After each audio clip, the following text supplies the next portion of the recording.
Before we begin our prayer, let us reflect together on the importance of looking forward.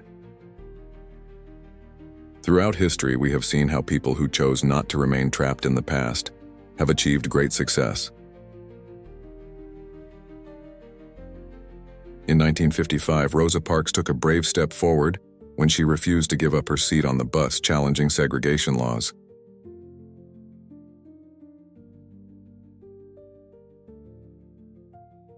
Her decision not to remain in the past of injustice, but to move toward a better future, sparked the civil rights movement in the United States.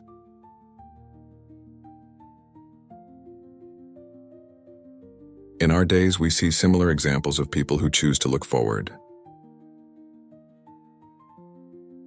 In 2023, after the devastating earthquake in Turkey and Syria, the affected communities were not paralyzed by the tragedy. Instead, they came together to rebuild, create safer structures, and strengthen their community bonds. This is a powerful testimony to how God calls us not to remain stuck in difficult circumstances. In Isaiah 43:18-19, we find an extraordinary promise that says, "Forget the former things. Do not dwell on the past. See, I am doing a new thing. Now it springs up. Do you not perceive it? I am making a way in the wilderness and streams in the wasteland."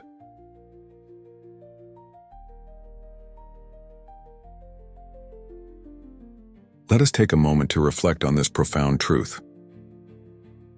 God invites us to a new perspective, one that is not limited by past experiences. Just as a driver cannot drive safely while constantly looking in the rearview mirror, we cannot fully live while constantly looking back.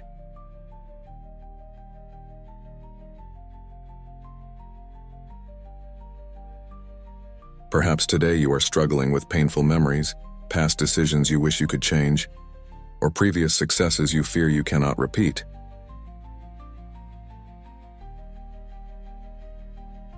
But God clearly tells us that He is doing something new. He doesn't say that He might do something new or that He possibly will do something new. He declares with authority that He is currently doing something new. Have you noticed that we often miss the blessings of the present because we are too busy looking back?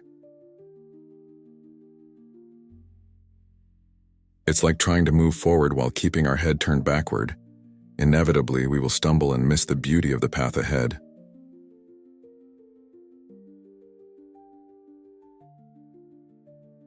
Imagine for a moment that you are in a vehicle. The windshield is large and offers a wide view of the road ahead. In contrast, the rearview mirror is small and provides only a limited view of what we are leaving behind.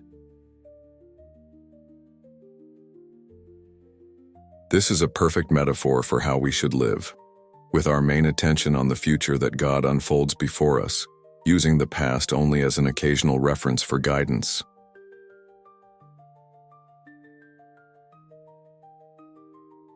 God not only promises to do something new, but it is already in process. He is making paths through the wilderness, places where you thought there was no hope. He is causing rivers to spring forth in desolate places, situations that seemed completely dry and lifeless. The question God asks us is deeply personal. Do you not perceive it?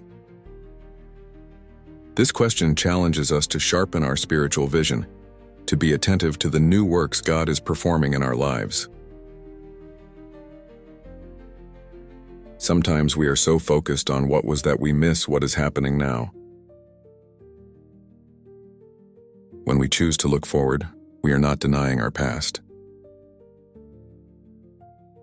The past has its place. It has shaped us, taught us valuable lessons, and brought us to where we are today. But it should not be our permanent residence. God calls us to use our past as a reference point, not as a place to live.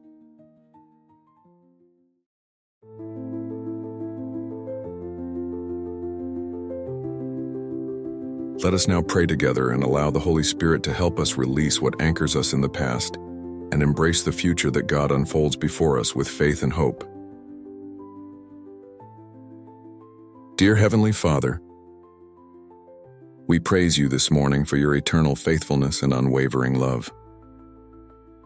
We come before your presence with open hearts, ready to receive all the new things you have prepared for us. Lord, we confess that we have often clung to the past. We have been paralyzed by painful memories, failures, and hurts that others have inflicted upon us. Forgive us for the times we have allowed the past to rob us of the joy of the present and the hope for the future. Beloved Father, today we choose to release everything that holds us captive. We let go of the regret, the guilt, the what-ifs.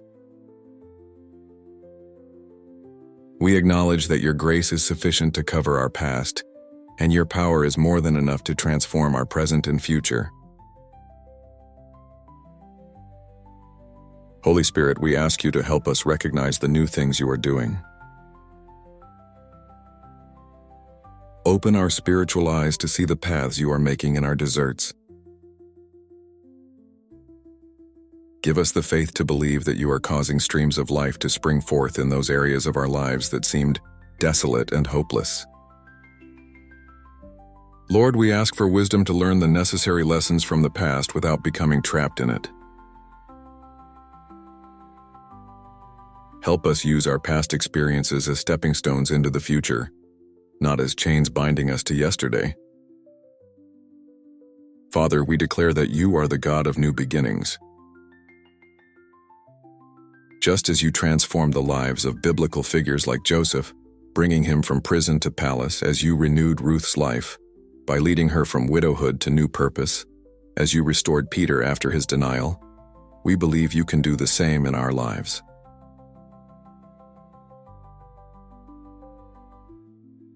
We ask for the grace to let go of past successes that make us feel our best days are already behind us. We believe that you have more blessings, more victories, and more fruit for us in the future.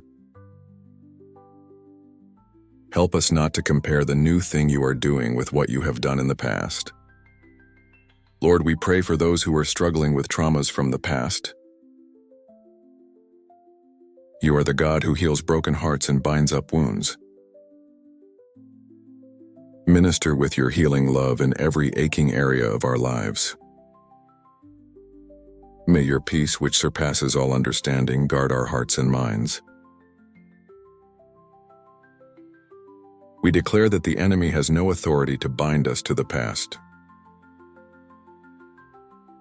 Through the blood of Jesus, we break every cycle of negative thoughts, every pattern of self-pity, every lie that tells us we cannot move forward.